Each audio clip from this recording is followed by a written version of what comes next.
Assalamualaikum warahmatullahi wabarakatuh. Adik-adik, kembali lagi bersama Kak Mia. Nah, pada kesempatan kali ini kita akan share tentang style in speech. Selamat menyimak. Nah, adik-adik, sebenarnya apa style itu? Style di sini bukan cuma gaya, tapi di sini adalah gaya bahasa. Sekedar informasi untuk adik-adik bahwa style di sini itu masuk ke dalam ranah sosial karena kita berbicara tentang sosiolinguistik. Yang kedua, dia juga masuk dalam language variation. Jadi style ini merupakan variasi bahasa atau variasi bahasa yang terjadi dalam masyarakat yang diasosiasikan hanya dengan situasi sosial tertentu. Jadi dia merujuk pada situasi tertentu dalam suatu komunitas tutur. Nah, selain itu variasi bahasa ini juga mencerminkan perubahan faktor-faktor situasional yang seperti ketika kita berbicara dengan lawan bicara, dan ini tentu saja berkaitan dengan setting atau event atau di mana kita berkomunikasi dengan menggunakan tindak tutur yang sesuai dengan topik yang kita bicarakan pada saat kita berbicara. Kita melihat beberapa contoh penggunaan style atau gaya bahasa dalam situational condition atau kondisi situasional. Di sini kakak berikan satu contoh, misalnya ada seorang penjual yang kebetulan customernya adalah orang yang belum dikenal atau bahkan dikenal tapi belum terlalu akrab. Jadi otomatis gaya bahasanya atau cara berbicaranya terhadap orang tersebut akan berbeda dengan ketika kita sudah akrab. Yang pertama, kakak kasih contoh misalnya, maaf ibu mau beli apa? Bisa saya bantu? Nah gitu. Nah ketika umurnya berbeda, tentu saja cara berbicaranya berbeda pula. Contoh di sini, misalnya saja ketika usia si penjual lebih tua dibandingkan dengan customernya. Contohnya misalnya, adek mau beli apa? Nah gitu. Nah, kalau kebetulan seumuran atau bahkan sudah pernah kenal, sudah akrab, maka bahasanya akan berubah menjadi lagi beli apa. Nah, di sini inilah yang dibentuk dengan style in sociolinguistics. Jadi it refers to conditional situation happen in speech community. Kakak telah berikan adik-adik contoh style yang digunakan oleh penjual ketika menghadapi customer dengan usia yang berbeda dan kondisi yang berbeda, dan tentu saja dengan kedekatan, keakraban antar customer dan penjual yang berbeda tadi. Nah, di sini most speaker use a variety of different style in different situation. Jadi kebanyakan pembicara atau pengguna bahasa itu menggunakan variasi dari style yang berbeda itu tentu saja pada situasi yang berbeda. Yang kedua, style ini juga digunakan dalam writing atau penulisan. Jadi adik-adik dalam sosiolinguistik selain digunakan juga dalam spoken activity, juga digunakan pada written activity. Yang ketiga adalah colloquial speech. Style itu yang digunakan oleh speaker paling banyak ditemukan itu terutama dalam tindak tutur yang berbentuk colloquial atau ungkapan ya adik-adik. Nah, ini colloquial speech ini biasanya digunakan antar pembicara dengan keluarganya ataupun dengan keluarganya. Otomatis kedekatan antara pembicara dengan hearer atau pendengar lebih dekat ya, seperti itu. And then the last one is formal speech. Formal speech ini digunakan ketika the speaker meet with the strangers atau authority figures. Nah, formal speech ini menggunakan gaya bahasa yang khusus, gaya bahasa yang berbeda ketika akan bertemu dengan misalnya pihak pemerintahan, atau misalnya ada rapat, ada pertemuan, ada workshop, dan tentu saja dengan orang yang belum pernah ditemuinya sebelumnya. Oke adik-adik, next we will share about style shifting. style shifting is a change from one type of style to the other by a speaker. Jadi style shifting atau perubahan gaya ini bukan perubahan gaya apa, tapi ini perubahan cara berbicara atau gaya bahasa. Misalnya saja ketika mulai berbicara mungkin formal, kemudian di tengah pembicaraan itu dia akan berbicara dengan menggunakan gaya bahasa yang tidak formal. Nah, contohnya misalnya adik-adik di sini contohnya I should be grateful if you made less noise. Saya akan sangat bersyukur kalau tidak ribut atau tidak kakak akan lebih bersyukur kalau adik-adik tidak ribut, misalnya begitu. Nah, kedua, ketika di sini ada please be quiet. Please be quiet itu sudah mulai semi formal. Nah, ketika masuk di shut up ini sudah sangat informal, dan tentu saja di sini hearers atau lawan bicara, pembicara pastinya tidak akan sama dengan hearers atau pendengar yang ditemui oleh pembicara ketika di contoh yang pertama dengan contoh yang ketiga. Nah, adik-adik, when we talk about influence on style, automatically we will talk about the addressee or the hearer of our communication. Nah, di sini adik-adik ada beberapa faktor yang memengaruhi terjadinya style. Misalnya saja di situ degree of social distance and solidarity. Maksudnya di sini adalah derajat sosial dan solidaritas atau kedekatan antar pembicara dan juga pendengarnya. Itu bisa saja karena adanya pengaruh atau adanya perbedaan usia antar pendengar dan pembicaranya. Yang kedua, peran sosial dan gender. Perbedaan antara bahasa yang digunakan antar pria maupun wanita itu akan berbeda ketika menghadapi situasi formal dan tidak formal. Dan juga apakah orang-orang yang berbicara ini memiliki status yang berbeda, misalnya a student and lectures, teacher and lectures, or maybe dalam suatu komunitas tutor adik-adik, misalnya ada rapat, apakah dia pemangku jabatan sosial atau bagaimana, mungkin tokoh masyarakat dan juga rakyat dan sebagainya. Nah, adik-adik, itulah hal-hal yang mempengaruhi penggunaan style dalam sosial. Now we come to speech accommodation. Nah, untuk speech accommodation atau akomodasi dari tutoran ini ada dua macam ya. Yang pertama yakni convergence, yang kedua divergence.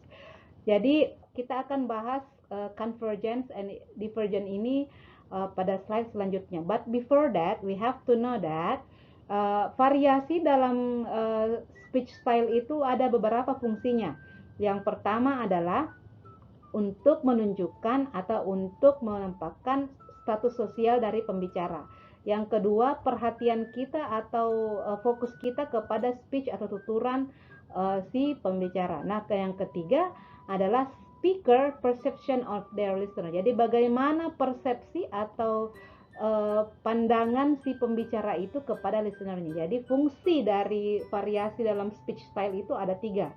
Yang pertama status sosial dari speaker, yang kedua perhatian kita terhadap apa yang dibicarakan, yang ketiga adalah bagaimana persepsi kita sebagai pembicara terhadap pendengar. Nah, sekarang kita akan share tentang convergence and divergence. Convergence happen when the speech accommodation aims at reducing social distance between speaker and addressee atau hearer. Jadi convergence itu terjadi ketika pembicara ingin mengurangi jarak atau mengurangi ketegangan atau mengurangi rasa ketidaknyamanan yang ada antara pembicara dengan pendengar. Jadi intinya mau membuat suatu keadaan atau situasi yang lebih nyaman, lebih menyenangkan karena belum akrab seperti itu adik-adik. Nah, kalau divergent itu the speaker wishes to emphasize social distance. Jadi kalau divergent kebalikannya. Di sini divergent memperlihatkan bahwa speaker ingin memberitahukan si pembicara ada batasan atau ada jarak sosial. Yang artinya kalau kita bahasa Bugis isengnya letak. Nah, itu. Jadi kalau di Divergent itu dia ingin memperlihatkan ada batasan status sosial atau jarak sosial, kasih tahu orang ini formal deh, enggak boleh bicara tidak formal, seperti itu. Jadi itu kalau Divergent. Kalau Convergent dia mau merangkul, dia mau kasih akrab antara pembicara dengan pendengar. Ini, nah adik-adik, ini contoh untuk Convergent dan Divergent. Kalau Divergent di sini antar guru dengan muridnya. Si murid ini atau muridnya di sini yang masih remaja ya, di sini dia menggunakan bahasa sehari-harinya. Karena gurunya mau minta tolong, makanya si gurunya ini berusaha untuk mengakrabkan diri dengan menggunakan bahasa si teenager. Nah, untuk Convergent di sini sama-sama berteman. Yang satu menggunakan bahasa yang bahasa yang tidak formal, tapi karena teenager ini ingin memperlihatkan sesuatu yang lebih serius atau dia ingin emphasis, dia ingin menekankan bahwa saya ini bukan teman akrabmu, saya ini bukan teman dekat tak yang sedekat-dekatnya, maka dia memberikan bahasa yang sangat-sangat formal. Excuse me, could I have a look at your photo too? Jadi dia ini emphasis, dia ingin memperlihatkan bahwa kita sama tapi memiliki batas-batas sosial tertentu atau batas keakraban.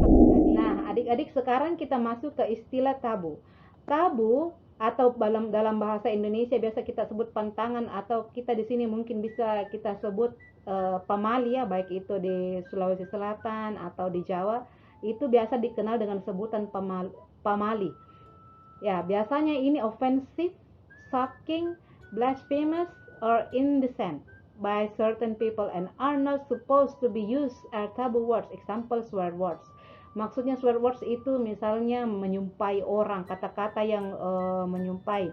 Jadi di sini berlaku pelarangan sosial yang kuat terhadap penggunaan kata, benda, tindakan, ataupun orang yang dianggap tidak diinginkan oleh suatu kelompok, atau misalnya dalam masyarakat itu dilarang keras menggunakan kata ini, dilarang keras melakukan tindakan ini, seperti itu. Jadi intinya kalau tabu itu sama dengan pamali, seperti itu. Nah, contohnya di sini deh, ini ya ada sedikit bahasa yang disensor. Nah, inilah yang disebut kalau dalam bahasa Inggris tabu. I think you know what I mean about this blank space between the sentence. Nah, kalau di sekitar kita misalnya yang pamali adalah mengucapkan kata-kata yang kurang sopan. Seperti kalau di Bugis Makassar, misalnya, ya saya kira adik-adik tahu maksud kakak. Saya kira dari kita masing-masing tahu misalnya kata apa yang dianggap pamali, kata apa yang dianggap tabu dalam masyarakat. Well, my beloved brothers and sisters, now we come to hypercorrection. Hypercorrection, apa itu hypercorrection? Hypercorrection itu adalah suatu kejadian atau penggunaan bahasa yang berlebihan atau terlalu terlalu dilebih-lebihkan, disalahgunakan, penggunaan grammar, penggunaan struktur bahasa yang terlalu berlebihan. Maksudnya misalnya contohnya apabila ada teman tak bicara in English, for example, terus ada kesalahan grammarnya, mungkin satu huruf, mungkin misalnya dia harusnya bilang he has, ada teman tak yang bilang he have, terus ada yang koreksi harusnya he has. Iya betul, tapi itu betul-betul merupakan suatu hypercorrection yang tentunya akan merusak merusak tujuan komunikasi. Karena kenapa orang bisa saja blank, tidak fokus pada apa yang ingin disampaikan. Benar, memang benar, tapi ketika kita berkomunikasi maka it's a little bit awkward when you speak and then someone correct your speaking. That's good, but it's not really polite. Contohnya misalnya adik-adik, di sini kebanyakan terjadi when we speak in English, the use of for me, whom, for who. Kalau misalnya kebanyakan yang saya dengar di antara adik-adik ketika belajar, Misalnya tadi kakak kasih contoh penggunaan he has, terus ada yang bilang he have.